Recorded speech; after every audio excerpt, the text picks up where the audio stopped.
Assalamualaikum dan salam sejahtera kepada tuan-tuan dan puan-puan yang menyertai sesi LG webinar kita pada hari ini. Jadi hari ini saya akan membentangkan sebuah pembentangan yang bertajuk Emerging Geospatial Trends di dalam Local Government, lebih kepada menyimpulkan apa yang telah dibentangkan sebentar tadi dan untuk memberi jalan bagaimana certain PBTs ataupun tuan-tuan dan puan-puan hendak memulakan perjalanan ke arah apa yang telah dibentangkan sebentar tadi.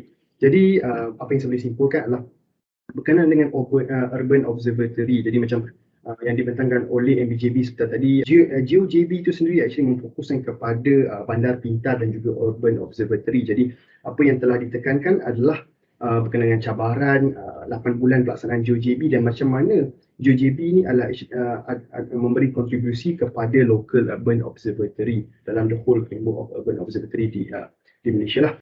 And the next one dalam konteks sustainable development goal, ini adalah antara isu yang hangat diperbincangkan dan pihak berkuasa tempatan sendiri tidak larilah daripada untuk akur kepada pillars yang ada di dalam sustainable development goal. Jadi bagaimana apabila data itu telah dimigrasi kepada satu platform seperti contoh urban observatory ataupun bandar pintar, dan daripada situ bagaimana kita nak actually take isu-isu seperti air daripada segi community, macam mana kita nak guna data tersebut dan dianalisa untuk menyumbang kepada sustainable development goal. Dan berkenaan dengan digital transformation, kita juga tengok bagaimana PAGIS untuk mendukung gagasan Penang 2030, iaitu memfokuskan kepada negeri yang pintar, yang menekankan kepada infrastruktur, people, governance dan juga data.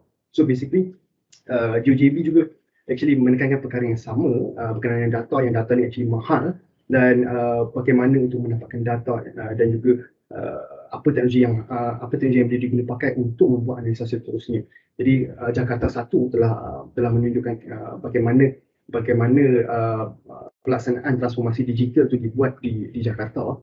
Saya boleh katakan yang ini bukanlah satu perkara yang dihasilkan dalam within overnight lah. So basically ianya adalah usaha berterusan daripada Jakarta 1, PAGIS, MBJB tadi untuk daripada data yang manual kepada transisi daripada data manual kepada data digital. So itu adalah certain perkara yang adalah perkara-perkara yang telah ditekankan seperti tadi. Jadi daripada situ kita dapat ini adalah antara challenges, bukanlah saya take away challenges apa yang dihadapi tadi, iaitu lebih pada persediaan ke arah urban observatory, pada transformasi digital, smart city. So challenges yang paling mudah lah yang dihadapi oleh PBT sekarang adalah apabila Datuk Bandar minta satu laporan. Jadi berapa lama masa yang diambil untuk mengeluarkan dia laporan, sebab sekarang ni data semua masih lagi dalam kebanyakannya data dalam hard copy map, hard copy drawing, dan data masih dalam satu bilik store yang kita perlu buat carian secara manual lah. Jadi itu menyukarkan untuk penyediaan laporan. Jadi kita juga tadi tengok pelbagai contoh yang disediakan oleh PAGIS, Jakarta 1 dan juga MBJB. Banyak data-data yang telah diterima dalam konteks digital dan banyak aplikasi yang telah dibina. Tapi kalau dalam konteks sustainability, yang tu dia rasa leceh, sebab macam JJB cakap tadi, perkara data tu mahal dan susah untuk kita hasilkan data tersebut, lagi-lagi dalam konteks digital. Macam mana, let's say macam sekarang kita tak ada sebarang data, macam mana kita nak hasilkan data tu? Sebab data actually boleh datang dalam pelbagai bentuk. Data tu sendiri ada data bagi contoh log parcel, mungkin dalam the CAD drawing lagi, in terms of jaringan pipe ataupun jaringan electricity, and then asset dan juga facility, yang tu mungkin masih dalam drawing, dan mungkin sebahagian ada dalam konteks GIS tapi dalam format-format yang berbeza. So data juga ada actually daripada pelbagai jabatan lah. So ini antara permasalahan utama yang kita nampak lah within PBT, yang data ada, sebagai contoh data penilaian ada di Jabatan Penilaian sahaja, data engineering ada di Jabatan Kejuruteraan. Jadi bagaimana kita nak actually consolidate data-data ni, kita nak gabungkan data-data ni sebelum kita bercakap berkenaan dengan polisi untuk buat integrasi data tersebut. Ini adalah the main component lah, yang mana kita nak actually dalam kita punya PBT tu sendiri kita nak integrasikan data tersebut. So untuk lebih memudahkan pihak PBT untuk buat sebarang kolaborasi secara dalaman dahulu sebelum kita fikirkan untuk kita buat kolaborasi dengan pihak luar. So ni antara kekangan yang dihadapi, which is data di dalam pembentangan ni. So apa yang saya tunjuk secara cepat lah daripada segi nak convert data CAD kepada GIS. Ini adalah kebiasaan lah, yang mana PBT terima data daripada pemaju, daripada kontraktor yang actually bagi dalam konteks CAD drawing. So daripada situ macam mana kita nak transfer CAD drawing tu ke dalam GIS dan kita boleh buat sebarang analisa lah daripada situ. Okay, and then the next one kita ada geocoding address kepada GIS, yang mana kita ada PPT ada alamat-alamat, sebagai contoh ada alamat-alamat pembayar cukai, dan macam mana kita nak actually geocodekan alamat-alamat ni dalam konteks GIS. So daripada situ kita boleh actually combine mungkin daripada log parcel yang kita dah dapat daripada drawing tadi untuk come up with sebarang analisa.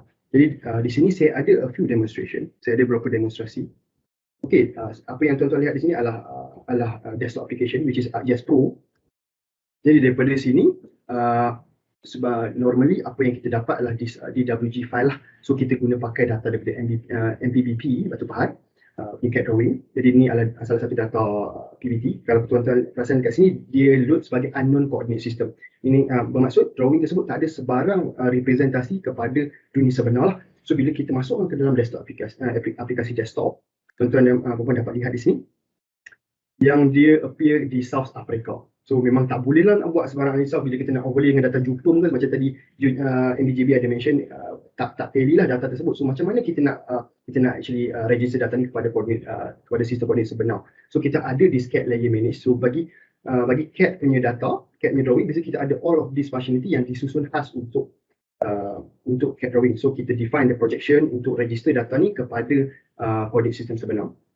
So bila kita dah define the projection, sekarang kita dah ada additional file, PRJ file, which is iaitu projection file yang akan register projection kepada data ni lah. Jadi kita boleh georeference data juga dalam this tab. Kalau kita tengok kat sini, permasalahannya adalah kita dah tahu ni adalah Taman Bandar Batu Pahat, tapi kita tak tahu dalam lokasi sebenar. Kita boleh actually search lah. So kat sini saya masukkan Taman Bandar Batu Pahat. Kita akan straight away dibawa kepada lokasi Taman Bandar Batu Pahat. So sekarang kita dah sampai ke lokasi Taman Bandar Batu Pahat. Saya nak tengok kawasan ni dengan lebih mudah. Saya tukar base map kepada imagery with layer. So kita ada this imagery with layer. Dan daripada sini kita boleh bawa data tadi kepada display. So sekarang kita dah actually alihkan CAD drawing tadi kepada lokasi yang berdekatan kepada Taman Bandar Batu Pahat tadi. So untuk memudahkan visualisasi, saya tukar layer ni kepada warna kuning. So kita nak actually extract log parcel yang ada pada Taman Bandar ni. So apa yang saya boleh buat di sini, saya boleh move lokasi Taman Bandar tersebut kepada lokasi drawing tersebut pada Taman Bandar yang sebenar. So kalau tuan-tuan lihat di sini ya, data ni adalah data dah di dalam skala yang sebenar. So kita boleh straightaway matchingkan log parcel tu ke dalam lokasi sebenar lah. So now apabila kita dah puas hati dengan this georeferencing process, kita boleh save this file. Dan bila kita dah save file ni akan actually appear sebagai .twd lah, yang mana dia dah di georeferencekan together with the projection file. So kita boleh tutup the georeference ni tab. Dan daripada sini kita nak convert data CAD tadi. So daripada CAD punya drawing, kita nak convert kepada feature class untuk memudahkan kita buat manipulasi data lah. So sekarang ni kita run through the conversion process, dan sekarang kita dapat feature class yang baru, which is the log parcel. Kita boleh buanglah tadi CAD drawing yang mana tak berkenaan dengan apa yang kita nak hasilkan. Okay.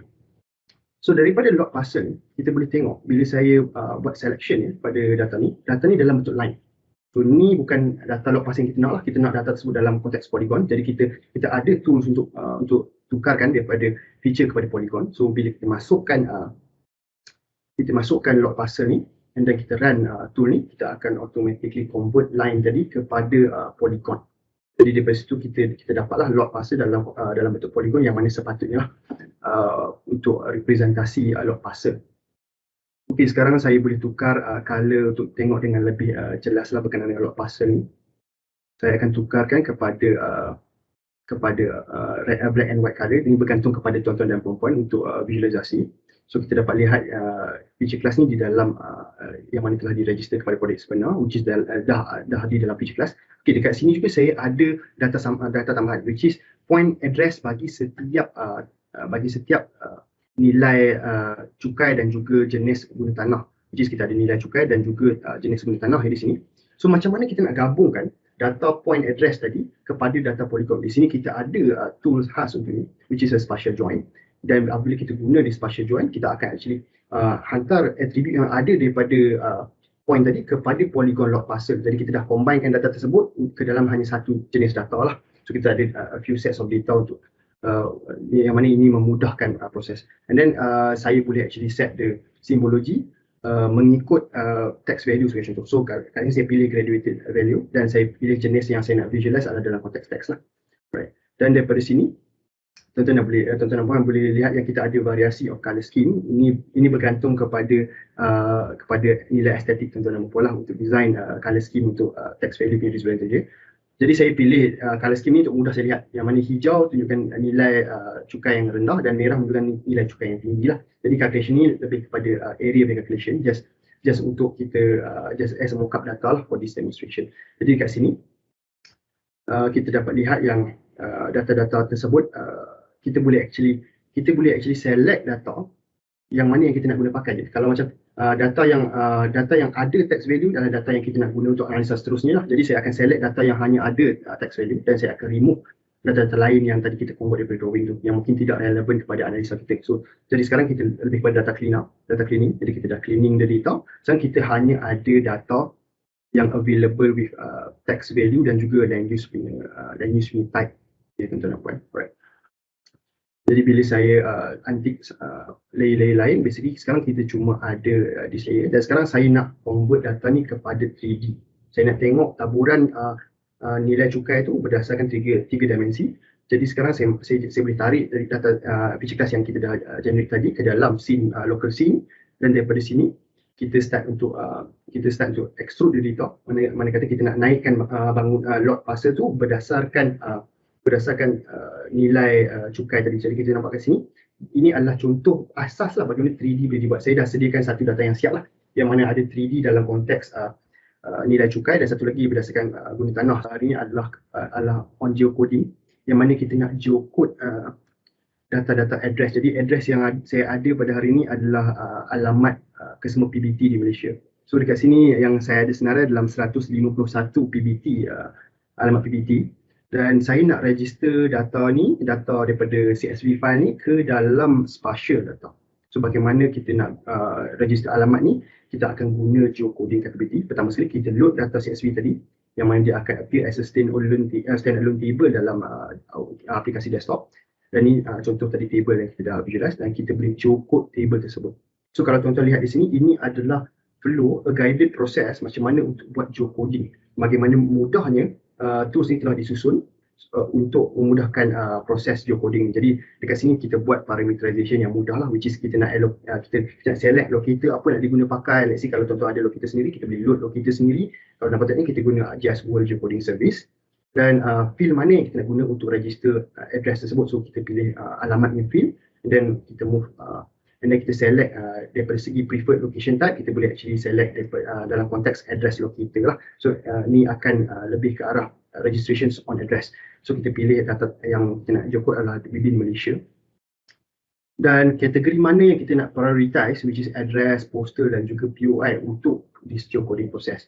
Once saya klik finish, so kita dah siap dengan parameterization tadi.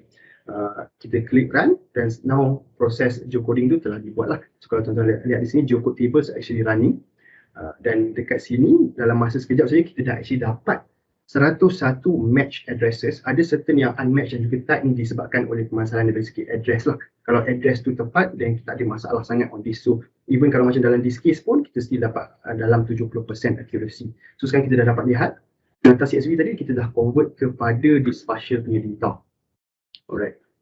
Dan dekat sini kita boleh tengok addresses yang telah didaftarkan dan PBT mana yang actually macam konteks yang saya select ni macam daerah Bermusang. Right. And then kalau let's say kita nak tengok dalam attribute table, let's say kita pergi kepada DBKL ya. And then kita nak visually inspect geocoding tadi, kita boleh actually tengok on this location. Now kita dah dapat lihat yang address ni telah diregister kepada lokasi Dewan Bandaraya Kuala Lumpur. Tadi saya dah tunjuk beberapa kaedah untuk migrate data-data conventional, data-data CAD drawing ataupun data-data addresses dalam table Excel.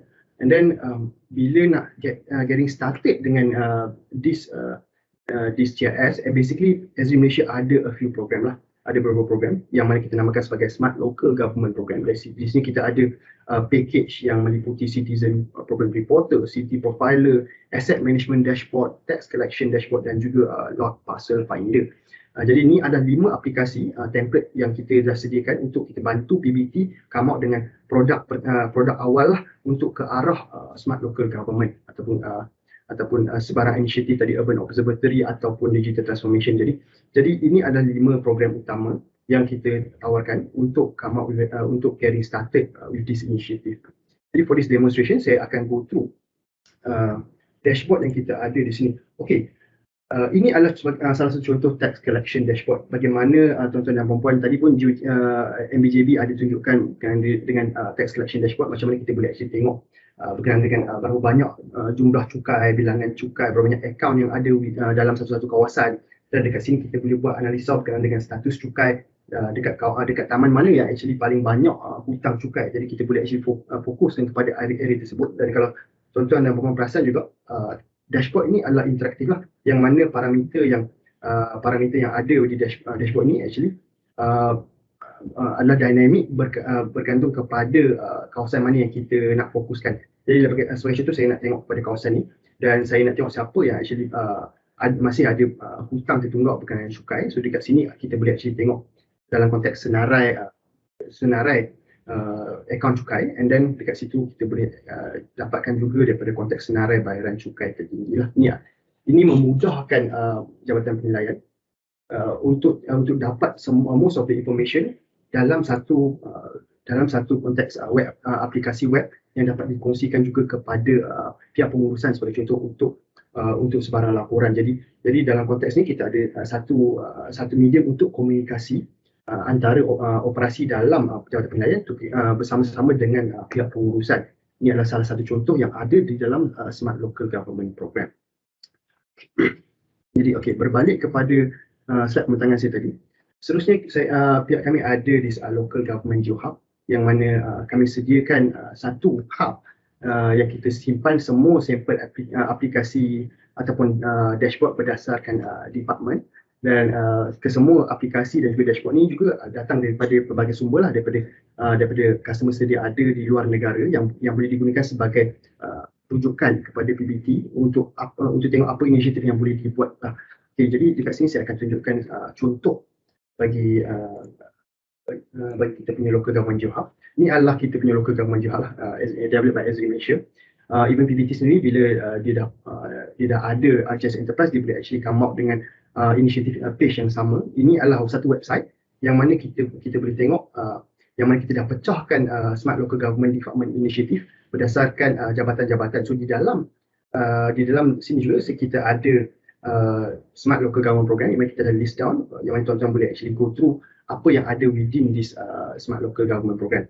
Jadi let's say saya nak go through dalam salah satu department, saya nak pergi ke dalam engineering department. Dekat sini bila tuan-tuan masuk ke dalam engineering department, dia akan salurkan tuan-tuan dan puan kepada page yang baru yang mana ada menunjukkan berkaitan dengan Smart Local Government Program yang tertumpu kepada Jabatan Kejuruteraan. Sebagai contoh Asset Management Dashboard. Jadi di sini Jabatan Kejuruteraan boleh actually akses kepada contoh Smart Local Government Program dan boleh lihatlah contoh aplikasi apa yang ada within the Smart Local Government Program. Dan selain daripada itu, kita juga ada engineering solution yang datang daripada luar negara, aplikasi web yang boleh diakses dan Jabatan Kejuruteraan boleh actually tengoklah. Sebagai contoh macam Frankfurt flooding ni adalah senario macam mana Jabatan Kejuruteraan actually boleh buat simulasi banjir. So daripada sini kita dapat lihat bangunan-bangunan yang ditenggelami air dan yang mana telah disampelkan kepada color yang tertentu berdasarkan kedalaman air yang telah menenggelamkan bangunan ini. Jadi tuan-tuan dapat gunakan idea-idea yang ada daripada solution yang kita telah compilekan di sini untuk create PBT initiative sendiri. So ini adalah sebagai contoh ataupun one stop center untuk cari sebarang idea kepada penambahbaikan aplikasi yang boleh dibuat. Jadi setakat ini saya rasa saya dah tunjukkan beberapa perkara. Tadi kita dah berbincang berkenaan dengan trends yang telah dibentangkan oleh pembentang-pembentang sebelumnya. Dan kita juga telah bincangkan bagaimana data boleh dihasilkan secara mudah menggunakan data yang sedia ada dalam PPT, dan kita tunjukkan beberapa contoh aplikasi daripada Smart Local Government, dan akhir sekali bagaimana tuan-tuan dan puan boleh actually compilekan aplikasi-aplikasi dalam konteks GeoHub yang saya tunjukkan. Right. Jadi dengan itu saya akhiri pembentangan saya dan saya serahkan semula kepada pengurusi majlis. Terima kasih.